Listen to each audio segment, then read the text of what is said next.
Kontrobersyal, Winersa niya ako. mas pinainit, Ramdam ko ang halik niya sa leeg ko. Bababa sa aking. at mas pag-uusapan. Tinanggal niya bigla yung panty ko. Mga sikretong dito mo lang mapapakinggan. Top Secrets. Top Secrets. Top Secrets. Top Secrets. And I'm back. Kapiling niyo pa rin si DJ Raketera, ang inyong basa princess, ang tagapagprotekta at tagapagsiwalat ang inyong pinakatatagong sikreto.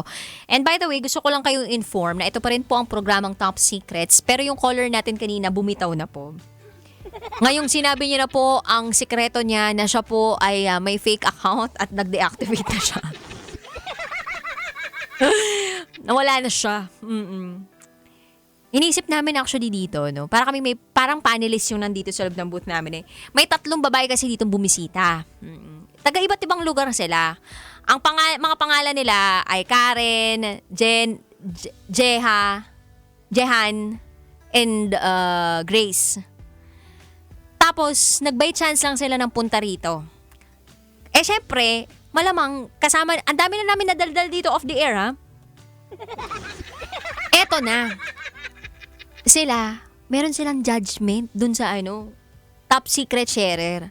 Kumbaga, ina-analyze nila, dapat pala may ganun akong bisita, no? Parang may board of, parang directors ako, or board of judges, mga panelists ko, na parang sila yung nag-a-analyze kung ano yung nagiging problema talaga ng mga caller ko, diba? Kung totoo ba yung sinasabi o hindi, nagmamatch ba o hindi.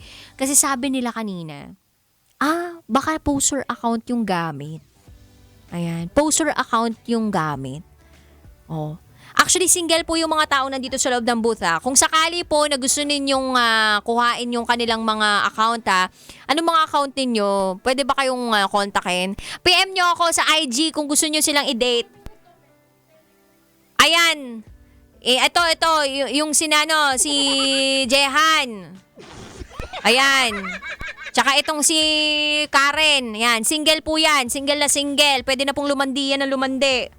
Wag po sa may sabit, ha. Parang yung sa secret file natin or top secret sharer natin. Kanina, papatol pa sa may asawa. Tapos true chat lang, di naman sila pala nagkikita. Wag po kayong papadalit sa ganun, ha. Pero naisip ko lang, baka poster account na yung gamit. Kaya napapadalhan ng Pinoy. Kasi, ang weird naman nun, hindi ka pa nakikilala in person, tapos magpapadala ka ng GCash every now and then.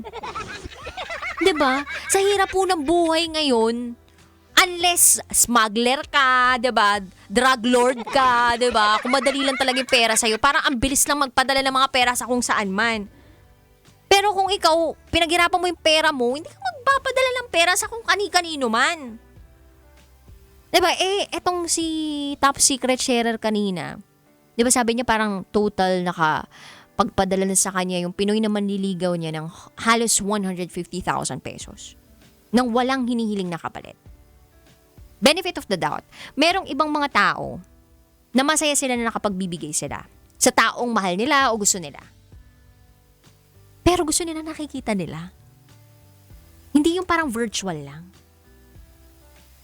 Ewan ko I may be wrong. Pwede ako magkamali po dito kasi malamang yung alam ko po medyo pang millennial yung dating. Hindi ko po sure sa mga Gen Z Sa dami ng budol ngayon, sa mga dami ng scammer ngayon, parang hindi mo naman gugustuhin yun. So anong nakukuha nito ni Pinoy guys sa iyo para tuloy-tuloy lang siya sa pag-send sa'yo ng pera?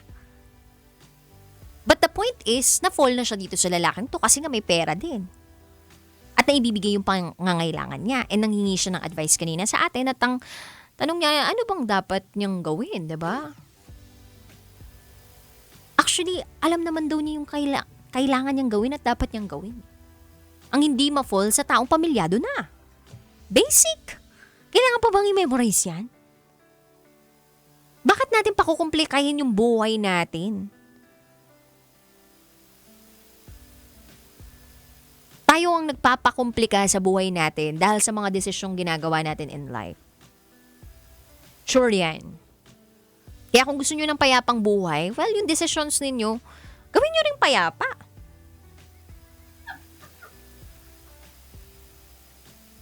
May nag-comment dito. Sabi dito, natira nun, kaya nabigyan ng pera. Sabi, hindi pa nga raw sila nag-kiss. Pero, tinignan ko yung profile. May itsura talaga. Maganda talaga. So, kung yun yung ginagamit niya, para dun sa, na profile, para dun sa guy, at baka na-fall na talaga sa kanya, well, hindi natin sure, 'di ba, kung anong klase ng relationship yung gusto nilang parang i-establish. Pero very clear yung fact na may pamilya yung lalaki. Tinatanong ako dito ni Boy Pindot kung hawigan ba talaga ni Ginny Lynn. Maganda, Boy Pindot. Tingnan mo mamaya, papasilip ko sa inyo yung picture. 'Di ba? Pero feeling ko hindi siya to. Hindi, maliit lang naman yung picture niya dito. Oo. Pero maganda siya, promise, maganda siya. Ayan, kung sweetheart, nakikinig ka pa rin hanggang ngayon ha. Ayan malayo Hindi, huwag niyong tingnan maigi dun sa account natin dito sa Viber natin Silipin ninyo, silipin mo, Boy Pindot. Maganda ang ganda, 'di ba? Maliit lang yung thumbnail ng picture mo dito ha, girl. So, sweetheart, ang ganda mo. Huwag mong sayangin na maging kabit ka. At hindi pwedeng maganda lang. Kailangan may puso rin tayo. May puso, 'di ba, na tapat at tunay magmahal. Okay? Tapat at tunay magmahal. Mas masarap na magmahal ng walang natatapakang ibang tao. Wala kang pamilya na sisira. Yan yung mga masarap. Tsaka mag-stick ka na dun sa Arabo kasi sabi mo malaki yun. Malaki yung katawan, 'di ba? Tsaka sabi mo, business owner. So, kumbaga, good catch na rin. At nagtatrabaho ko naman sa sarili mo. So, ano ka na? Matutong makontento. Yan yung hirap sa atin ngayon Hindi tayo marunong makontento Dapat matuto tayong makontento. Kung ano yung natagpuan natin, minamahal naman tayo ng tama at alam naman nating mahal natin. Hindi porke nagkaroon lang ng distansya, ibig sabihin, nahanap na tayo ng kalinga sa iba. Hindi ganun yun. Kung fair yung isa, fair ka din. Para walang unfairness na nagaganap.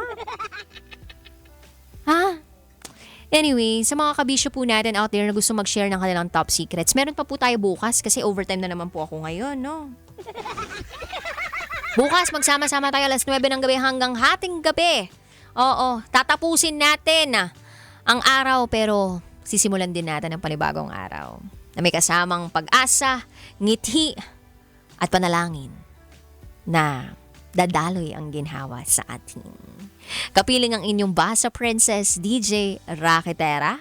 At kayo nakatutok dito sa 90.7 Love Radio. Kailangan pa bang i-memorize yan? Basic. This is Top Secrets. Good night, guys! Kailangan pa bang i-memorize yan?